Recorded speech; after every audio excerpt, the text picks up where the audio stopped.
عائلية. ينضم إلينا في هذه المداخلة الهاتفية مشاهدينا الكرام والد رؤوف بالقاسمي. أهلا بك سيد بالقاسمي، شكرا على تواصلكم معنا. وعليكم السلام ورحمة الله، مشراكم لا بأس. الحمد لله. هل يمكن في البداية أن تضعنا في الصورة بخصوص قضية توقيف ابنكم رؤوف؟ واش نقول لك، بسم الله الرحمن الرحيم.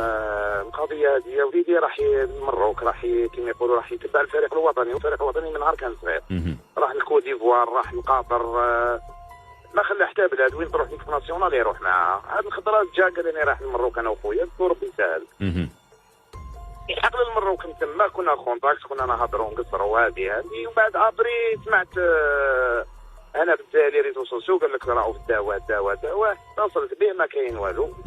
عيط لخوه معاه واش كاين، قال لي يا ولي بابا هاولي، قال لي راه جي كنا قاعدين في الشومبرا في الدار، كانوا كاينين الدار جاو خطفوه من تما. قلت له غير الخير، ومن بعد شفت الفيديو انا هذاك تبعته مليح، يعني الطفل كان يقصر ووضح الراي العام، ووضح كاع الناس كانوا. انا كنت نقصر مع صحابي، كنت الاخر ما درت والو، يعني هذيك شغل امبلاك. هو عنده كيف يقولوا من بكري عنده لي طون هادو يدير امبلاك في دقيقه. ابري غدوه من داك في الليل انا كان 12 الليل ولا الوحده تاع الليل ما كان حتى اتصالات. شفت منها بعثت بريه لوزاره الخارجيه تاعنا، قلت لهم يا ودي الطفل تاعنا وقفوا قال نقدروا نشوفوا. في الليل اتصلت بوالد صادي مع العشيه جايت الخمسه، قلت له يا والد هاولي واش كاين واش كاين. قال لي انا ما عنديش لي ريزو سوسيو ولا اخر، قال لي بصح دوك نشوف. ما كان الحال واحد الساعه عاود عيط لي، قال لي وليدك ساعه ان شاء الله يكون برا. هيا معليش خرج الطفل كيما يقولوا، عيط لي قال لي راني خرجت وكذا. قلت له يا الحمد لله يا ربي ما فيه غير الخير. قلت له سي كيف تجي الجزائر غير عاود تدخل للبلاد. قال لي خلاص. عطري زوج سوايع نعيط له ما كاش، نعيط ما كاش، عيط لخوه قلت له واش، قال لي عاودوا الدواء.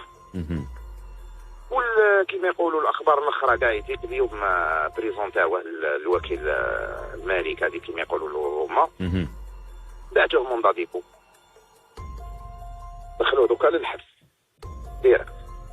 وهل تملكون تفاصيل حول التهم ربما التي وجهت اليه بسبب تقديم التهم تاعو؟ قال لهم للقضاء في المغرب. واش راهم يهضروا دوكا التهم تاعو، راهم يقولوا باللي شغل استهزاء بالشعب المغربي والدوله المغربيه، وعلى حساب الاخبار الاخرى كاع اللي سمعتها اليوم الصباح. هو وضح ابري كي شاف الفيديو هذاك شغل دار ضجه تما في المغرب، وضح قال لهم يا ودي ما تستغباوش للدرجه هذه، انا انسان مانيش تاع الشيء، ما نقدرش ندير الشيء هذا باسكو كانوا لي فامي مورايا، كانوا صحابي، كانوا ناس قدامي، كانوا الاخر عندهم كاميرات، عندهم كلش.